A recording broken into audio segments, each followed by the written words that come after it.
দুর্গাপুজো বলে কথা, শপিং কি আর তাড়াতাড়ি শেষ হয়?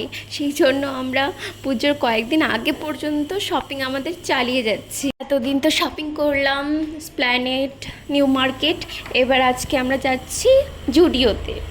জুডিও ড্রেস আমার খুব ভালো লাগে, সেটাই দেখতে গেছিলাম পুজো স্পেশাল কী কী এসেছে। এই তো ভেতরে ঢুকে গেলাম, ভেতরে ঢুকে প্রথমে ছেলেদের কিছু কালেকশন দেখলাম, আমার বরের জন্য দেখলাম। আমার বর এইসব জামা আবার পরে না, তাও দেখছিলাম, ভাল লাগছিল। এদিকে আমি আমার প্রিয় আয়না দেখতে পেয়েছি, আয়নাতে আমি ফটো তুলবো না, ভিডিও করবো না, তা হয় না। এবার আমি দেখছি মেয়েদের ড্রেসগুলো কেমন লাগছে, আমাকে তো একটাও ভালো লাগলো না, আমি ওই জন্য একটাও নিইনি, শুধু ভিডিও করেছি। যদিও বা দু একটা জামা ভালো লেগে গেছিলো, কিন্তু দেখলাম ট্রায়াল রুমের সামনে যা লম্বা লাইন, দুটো একটা না, এইটা দেখে আমি বলছি থাক বাবা, এখান থেকে নেওয়া যাবে না। যদিও বা অতটা ভালো না এগুলো ড্রেস, মানে পুজোতে পরার মতো না।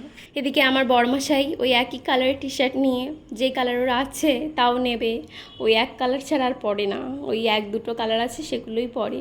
এদিকে জুতো নিয়েছে, আমাকে দেখাতে এসেছিলো। এখানে আমি আমার জন্য মেকআপের জিনিস দেখছিলাম, এখানে বিউটি ব্লেন্ডার একটা নিয়ে নিলাম, ওটা আমার লাগতো সেই জন্য। এখানে লিপস্টিক দেখছিলাম, তারপর কাজল, মাস্কারা সবই দেখছিলাম। এই কিউট ব্যাগটা দেখো, জাস্ট কি সুন্দর না? এটার দাম কেউ বলতে পারবে? আমি বলে দিই, এটা ছিল মাত্র 29।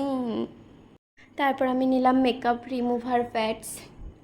এই হাতে ডিস্টার্ব করছে জঙ্গলগুলো, এই জন্য আমার বরের হাতে ধরাই দিলাম সব কিছু। এদিকে দেখো কত বড় লাইন পড়ে গেছে অলরেডি, আমার বর লাইনে দাঁড়িয়ে পড়েছে। ওকে লাইনে দাঁড় করে রেখে আমি আবার মেকআপের জিনিস দেখতে গেলাম। এখানে দেখছিলাম জুডিও লিপ ক্রায়ন, তো ভয়ে আর নিলাম না, কেমন হবে না হবে। এদিকে আমার বর বিল পে করছে। হ্যালো, ভিডিওটা এখানেই শেষ করি, নয়তো অনেক বড় হয়ে যাবে। বাই, সবাই ভালো থেকো।